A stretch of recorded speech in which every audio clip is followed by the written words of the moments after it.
안녕하세요. 초로쌤의 서유교실 초로 이용구입니다. 오늘도 여러분과 같이 건강하게 변함없이 서예 공부를 하게 돼서 참 기쁘고 한편 행복하기도 합니다. 오늘은 고향의 봄을 세 줄 18칸으로 해서 써보도록 하겠습니다. 흘림체입니다.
나의 살던 고향은 꽃피는 산골, 복숭아꽃 살구꽃 아기 진달래 울긋불긋 꽃대궐 차린 동네 그 속에서 놀던 때가 그립습니다.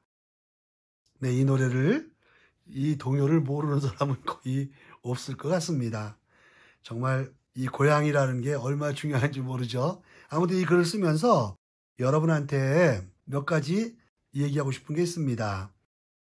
제가 이 붓글씨 쓸 때요, 가끔 드리는 말씀이지만 이 붓을 이런 식으로 좀 뉘어서 쓰는 게 왜냐면요, 이렇게 쓰면 여러분 글씨가 안 보여요. 그래서 이렇게 쓰는데 어떤 분들은 왜 서희 선생님 붓을 이러고 쓰냐 그럴 수도 있잖아요. 근데 이거는 촬영상 어쩔 수가 없이 여러분 보시다 이렇게 쓰면 소뚱만 보이잖아요. 그죠?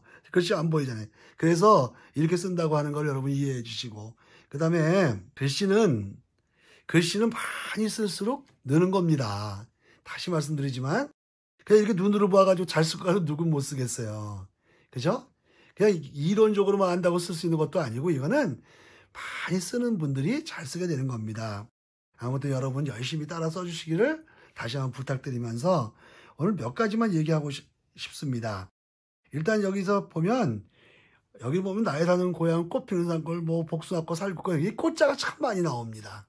이 꽃자가 많이 나오는데 제가 여러분한테 드리고 싶은 말씀은 뭐냐면 이렇게 기억이 이게 두 개잖아요. 그죠? 두 개면 왼쪽 기억을 크게 썼다가는 낭패입니다. 그러니까 저는 좀 뭐 이게 항상 우리가 얘기하기에 꼭 맞는다 그러는 게 그게 문제라고 하는데요. 꼭 맞는 건 아니죠. 근데 초로쌤의 이거 이론은 뭐냐면 첫 번째 이게 두 개짜리 쌍자음이 있을 때는 왼쪽에 걸 좀 작게 쓴다고 하는 거, 그걸 조금 작게 쓰는 게 좋습니다. 그 기억을 첫 번째 기억을 크게 써놓으면요, 크게 써놓으면 이걸 두 번째 기억하기가 만만치가 않아요. 그래서 첫 번째 기억을 작게 쓴다는 거, 요 꽃자에 좀 신경 써주시고요. 그다음 여기 보면 향자가 있는데요. 전에 그죠? 요 야잖아요, 그죠? 요거는 3분의 1 지점, 그 다음에 요 3분의 2, 요 희은 높이 맞춰서 이렇게 해가지고 여기서 끌고 내려와서 이렇게 하는데요. 요 부분보다 요 부분 나간 거죠. 예? 요 부분보다 요 부분 나간 거예요. 그러니까 여러분 요 부분을 생각하실 때, 우리 옛날 흘림체, 미음 배우실 때요. 그 미음 배우실 때 생각하시면서 그 미음 오른쪽 부분 요걸 생각하시면 이렇게 가지고 오시면 좀 수월하지 않을까 그런 생각을 해봅니다. 그 다음에 떼자가 있어요. 요 떼자는 이 디귿 두 개에, 그죠? 세로액이 두 개입니다. 그러니까 다른 글씨보다는 조금 더 왼쪽으로 빼서 쓴 거예요. 여러분이 그렇게 짐작해 조금만 빼서 쓰시면 좋은 글씨를 쓸 수 있지 않을까 이렇게 생각해 봅니다. 이 동요 어릴 적 시절 생각하시면서 고향 생각하시면서 잘 써보시길 바랍니다. 이제 우리가 즐기는 명절 중에 추석이 있습니다. 추석 명절에 그냥 교통이 복잡하고 막 그래도요, 그 고향 찾아갑니다. 고향이 못 가요. 자기가 태어난 그곳을 찾아서 갑니다. 그 귀향 귀성하는 거 있잖아요. 그 과정, 그 어렵고 힘들지만 처음부터 찾아 나서는 고향 때문에 그런 것 같습니다. 아무튼 귀한 명절 추석 됐으면 하는 그런 마음도 가져봅니다. 여러분 이게 고향이 얼마나 중요하냐면요, 뭐 심지어 뭐 이렇게 암 있잖아요.